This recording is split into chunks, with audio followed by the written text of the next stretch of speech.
చెప్పవే! నేనెవరినో చెప్పవే వీడికి. నేనా? నేను దీన్ని మొగుణ్ణి. మెల్లో పసుపు తాడు కట్టిన మొగుణ్ణి అన్నాడు పిచ్చిగా అరుస్తూ. అప్పుడు అర్థమైంది రవికి. ఆ మనిషి మాధురి భర్త అని. ఒక్క అడుగు వెనక్కి వేశాడు. ఆమె మొహం చేతుల్లో దాచుకొని ఏడుస్తుంది. వేణు రవిని తీక్షణంగా చూశాడు. రవికన్నా 4 అంగుళాలు పొడుగ్గా, లావుగా ఉన్నాడు. నిన్ను చంపెయ్యనా? అన్నాడు రవిని చూసి, పళ్ళు పటపటా కొరుకుతూ. రవి పిరికివాడు కాదు. వేణుని చూసి భయపడలేదు. అతని మీద విపరీతమైన జాలి కలిగింది. అతనికి అన్యాయం చేస్తున్నాననిపించింది. క్షమించండి. ఇందులో ఆమె తప్పేమీ లేదు. అంతా నా తప్పే అన్నాడు మర్యాదగా. ఏ కష్టం భరించవలసి వచ్చినా తనే భరించాలి. ఆమె మీద ఈగ వాలనివ్వకూడదు. వేణు ఇద్దర్నీ నిప్పులు కక్కుతూ చూశాడు. మీ ఇద్దరిని ఏం చెయ్యాలో తోచడం లేదు అన్నాడు. ఏం చెయ్యలేరు. ఆమెని కొట్టవచ్చు. నాతో కలియబడవచ్చు. అంతే అన్నాడు రవి నిశ్చలంగా. నిన్ను జైలుకు పంపిస్తాను. రవి చిన్నగా నవ్వాడు. అవును, వీలున్నది. కానీ మీకు ఏం లాభం? నన్ను జైలుకి పంపినంత మాత్రాన మాధురి మళ్ళీ మీదవుతుందా? నేను జైలు నుంచి వచ్చే వరకు కాచుకు కూర్చుంటుంది అన్నాడు రవి ధైర్యంగా. నోర్ముయ్. సిగ్గుతో తల వంచుకోక మాట్లాడుతున్నావు కూడా. పెళ్ళైన, తల్లి అయిన స్త్రీని ఇలా మోసం చేయడానికి నీకు నీతి, గౌరవం లేదు? అన్నాడు వేణు. లేవేమో. నాకున్నదల్లా ప్రేమ. మాధురి మీద ప్రేమ. వేణు చేయి ఎత్తాడు రవిని కొట్టడానికి. అంతవరకు కదలకుండా ఏడుస్తూ కూర్చున్న మాధురి ఒక్క గంతున లేచి ఇద్దరి మధ్యకి వచ్చి నిల్చున్నది. ఏమిటిది? మీ ఇద్దరి పోట్లాట అసహ్యంగా ఉంది. నేను మనిషిని. ఇష్టాయిష్టాలు ఉన్నాయి నాకు. పోట్లాడి తేల్చుకునేందుకు నేను కుర్చీనో, బల్లనో, ఎకరం పొలాన్నో కాను అన్నది. మాధురి ఆ మాట అనగానే అంతవరకు కోపం అణుచుకున్న వేణు ఇక సహించలేకపోయాడు. కాలితో ఆమెని ఒక్క తన్ను తన్నాడు. సిగ్గులేదు? చండాలపు నీతిలేని రాక్షసివి. పిల్లవాడి మొహం. అరుస్తూ, ఏడుస్తూ ఆమెని కొట్టడం ప్రారంభించాడు. ఎప్పుడైతే ఆమె మీద చెయ్యి చేసుకున్నాడో వెంటనే రవి వేణుతో కలియపడ్డాడు. నన్ను కొట్టండి. నా మీద కసి తీర్చుకోండి. ఆడది. ఆమె మీద కాదు అరిచాడు రవి. నువ్వో పెద్ద మొగాడివా రాస్కెల్ అని వేణు రవి మీద విరుచుకుపడ్డాడు. కుర్చీలు, బల్లలు దొర్లాయి. గోడలకి ఉన్న ఫోటోలు, మూల బల్లాల మీద ఫ్లవర్ వాజులు బద్దలయ్యాయి. రవి ఎదురు తిరిగి వేణుని కొట్టలేదు. వేణు కొడుతున్నా దెబ్బలు తగలకుండా తప్పించుకున్నాడు. మిమ్మల్నిద్దర్నీ ఇవాళ చంపేస్తాను అంటూ రొప్పుతూ, పళ్ళు కొరుకుతూ అతను విజృంభించాడు. మిస్టర్ వేణు, ఇక చాలు. మీ కోపం చల్లార్చడానికి అవకాశమిచ్చాను. మర్యాదగా ఇంట్లో నుంచి బయటికి నడవండి అన్నాడు రవి. వెళ్ళను. దీన్ని అంటూ వేణు మాధురి మీద పడ్డాడు. జుట్టు పట్టుకొని లాగాడు. రవికి ఎక్కడలేని బలం వచ్చినట్లయింది. అది నర్వస్ ఎనర్జీయో లేక ప్రేమ బలమో ఒక్క ఉరుకున వేణుని సమీపించి 2 చేతులతో మెడ గట్టిగా పట్టుకొని చరచరా బయటికి లాక్కెళ్ళాడు. గుమ్మం అవతలకి తోసేసి తలుపు గడియ పెట్టాడు. ఒరే రాస్కెల్, పోలీసులని తీసుకువస్తాను. గుమ్మం బయట నిలబడి తిడుతున్నాడు వేణు. రవి లోపలికి పరిగెత్తాడు. నేల మీద పడుకొని ఏడుస్తుంది మాధురి. మాధురీ! మాధురీ! దెబ్బ తగిలిందా? ఎక్కడ? అడిగాడు ఆప్యాయంగా. ఆమె తల విదిలించి నీళ్లు నిండిన కళ్ళతో అతన్ని చూసింది. రవి పెదిమ చిట్లి రక్తం కారుతుంది. రవి, ఏమిటిది? ఏం లేదు అంటూ పెదిమ తుడుచుకున్నాడు. ఆ పెదిమని ముద్దు పెట్టుకుంది. రవి, నా వల్ల నీకు బాధే కాని సుఖం లేదు రవి అన్నది. నీ నుంచి నేను సుఖం కోరడం లేదు మాధురి, ప్రేమ కోరుతున్నాను అన్నాడు అతను. అలాగే నేల మీద గట్టిగా కౌగిలించుకొని ముద్దులు పెట్టుకుంటూ వేళ్లతో ఒకళ్ళనొకళ్ళు నిమురుకుంటూ పడుకున్నారు. కాసేపు కళ్ళు మూసుకుంటారు. గుండె భారం వల్లో, శరీరపు అలసట వల్లో కునుకు పడుతుంది ఇద్దరికీ. 10 నిమిషాల తర్వాతో, పావుగంట తర్వాతో ఎవరో ఒకళ్ళు ఉలిక్కిపడి లేచి, తృప్తిపడి మృదువుగా ఒక ముద్దు పెట్టుకుంటారు. ఏమిటి మాధురి? అడుగుతాడతను. నువ్వు ఇక్కడ ఉన్నావో లేదో అని అంటుందామె. ఎక్కడికి వెళ్తాను నిన్ను విడిచి? అంటాడతను. అన్నం తినలేదు. మంచినీళ్ళు కూడా తాగలేదు. ఆ నేల మీద నుంచి కదల్లేదు. మంచం మీదకో, సోఫా మీదకో వెళ్ళేందుకు అయ్యే క్షణాలు కూడా దూరం అవ్వడానికి ఒప్పుకోలేదు ఆ ఇద్దరు. వేణుని, అతని బెదిరింపులని, అన్ని అవసరాలని మర్చిపోయి, ఏనాడు అనుభవించని శాంతి, ఆనందం అనుభవిస్తూ అలాగే పడుకున్నాడు. చీకటి పడుతుంది. ఎవరో తలుపు తట్టారు. రవి, ఎవరో పిలుస్తున్నారు. వెళ్ళిపోతారులే. వెళ్ళడం లేదు. అబ్బబ్బా!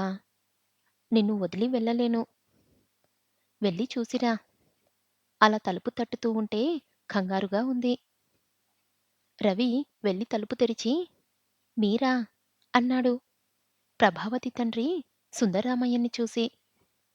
అవును, నేనే. తప్పనిసరి అయి వచ్చాను. రండి అని హాల్లోకి తీసుకెళ్ళాడు రవి. చిన్నవాడివి కనుక, నాకు చనువు ఉన్నది కనుక నీతో కొన్ని విషయాలు చెప్పడానికి వచ్చాను. చెప్పండి.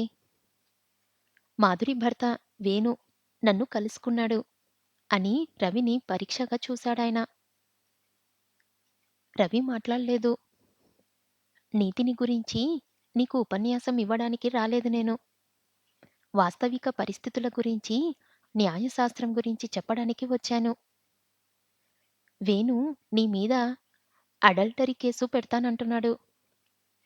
సాక్ష్యం చాలా ఉంది. కేసు కోర్టుకి వెళ్తే నీకు శిక్ష తప్పదు. అతనికేం లాభం అందువల్ల? కసి తీరుతుంది. నువ్వు జైలుకి వెళ్తే మాధురి మళ్ళీ అతని దగ్గరకు వెళ్తుంది. వెళ్ళదు.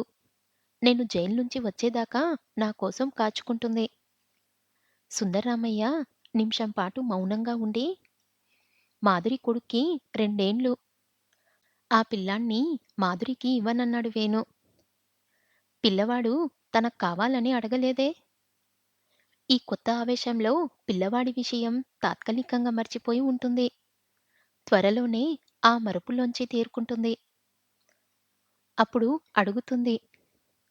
ఆడది భార్యగా, ప్రియురాలిగా ఎంత గొప్పదైనా తల్లిగా ఆమె ప్రేమతో మిగతా బాధ్యతలు ఏవైనా సంఘర్షణ పడితే అన్నిటినీ వదులుకుంటుంది పిల్లల కోసం.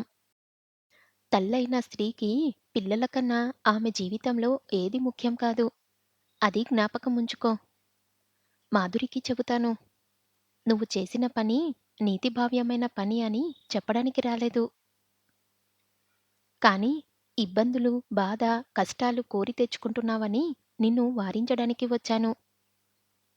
జీవితంలో ఎప్పుడో నిగ్రహించుకోలేని మోజు ఏ ఆడదాని మీదో కలగడం సంభవించవచ్చు. కానీ మనిషి గొప్పతనం సాంఘిక కట్టుబాట్లను ఉల్లంఘించకుండా, ఇతరులకి బాధ కలిగించకుండా నిగ్రహం చూపించడంలోనే ఉంటుంది. తనది అవునా కాదా? ఎవరిదా స్త్రీ? అని ఆలోచించకుండా ఆవేశానికి లొంగిపోతే ఆ మనిషికి, మృగానికి తేడా ఏముంది చెప్పు? నాగరికత, సంస్కారం అనేవి ఇటువంటి విషయాల్లోనే బయటపడతాయి అన్నాడు సుందరామయ్య. క్షమించండి. నాకు మాధురి మీద ఉన్నది మోజు కాదు, ఆవేశం కాదు. సెక్సుకి ప్రాధాన్యత లేదు. మాధురి అంటే నాకు ఎంత ప్రేమో మాటల్లో చెప్పలేను. ఆమె నా ప్రాణం. అయితే నిగ్రహం చూపవలసిన అవసరం మరీ ఎక్కువ. నువ్వు నిజంగా ఆమెను ప్రేమిస్తుంటే ఆమె జీవితం నాశనం చెయ్యవు. ఆమెను భ్రష్టురాల్ని చెయ్యవు. 10 నెలలు మోసికనిన పిల్లాణ్ణి దూరం చెయ్యవు. నీ ప్రేమ చాలా స్వార్థమున్న ప్రేమలా ఉంది. నేను ఒప్పుకోను. నా ప్రేమలో స్వార్థం ఉన్నదంటే ఆమెకు నేను కావాలి. నాకు ఆమె కావాలి. నన్ను వద్దని ఆమె పోతానంటే నేను అడ్డు చెప్పను. వేడుకోను. ఏడవను. ఆమె సుఖంగా ఉంటే చాలు. నిన్ను నువ్వు మోసగించుకుంటున్నావు రవి. నీ ప్రేమలో స్వార్థం లేదని, నువ్వు నాకు కావాలి, నేను నీకు కావాలి అని కుక్కలు తిరుగుతాయి. కోపం తెచ్చుకోకు కటువుగా అన్నందుకు.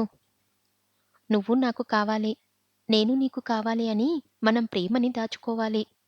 వెళ్ళు, నీ భర్తతో కాపురం చెయ్, పిల్లవాణ్ణి పోషించు అని చెప్పి ఒప్పించి పంపాలి.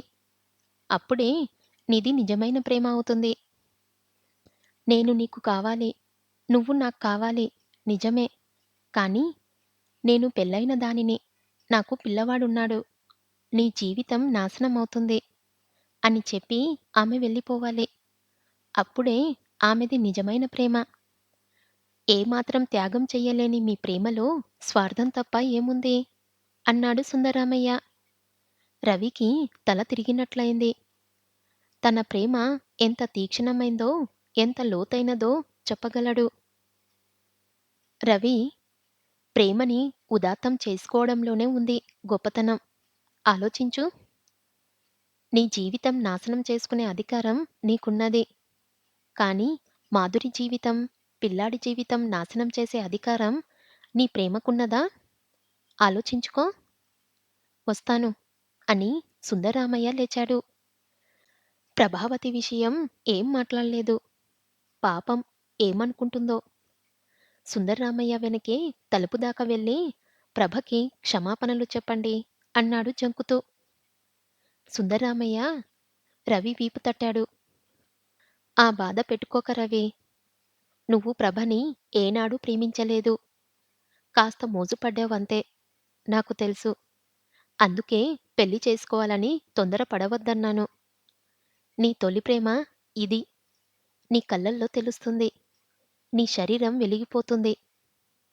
మంచో చెడ్డో, నీతో అవినీతో ఇలా ప్రేమించగలగడం కూడా అదృష్టమే. ఏ కొద్దిమందికో ప్రసాదిస్తాడు భగవంతుడు ఈ అదృష్టం. ఈ ప్రేమ వలన మనిషిగా నువ్వు మరింత పెరగాలి. బాధలు పడి, కన్నీళ్లు కార్చి, బతుకు చేదు చేసుకొని, ప్రియురాలిని, ప్రేమని పోగొట్టుకొని, చివరికి బిట్టర్‌నెస్, కసి, ఈర్ష్య మొదలైనవే నీలో మిగులుతాయేమోనని నా భయం. అందుకే ఇప్పుడే నీ ప్రేమని ఉదాత్తం చేసుకోమని చెబుతున్నాను. గుడ్ లక్ అని సుందరరామయ్య వెళ్ళిపోయాడు. తలుపు గడియ పెట్టి రవి లోపలికి పరిగెత్తాడు. ఎవరు? సుందరరామయ్య గారా? ఏమన్నారు? అడిగింది మాధురి. రవి నవ్వి ప్రేమించమంటారు. కానీ నిన్ను వాచించవద్దంటారు అన్నాడు.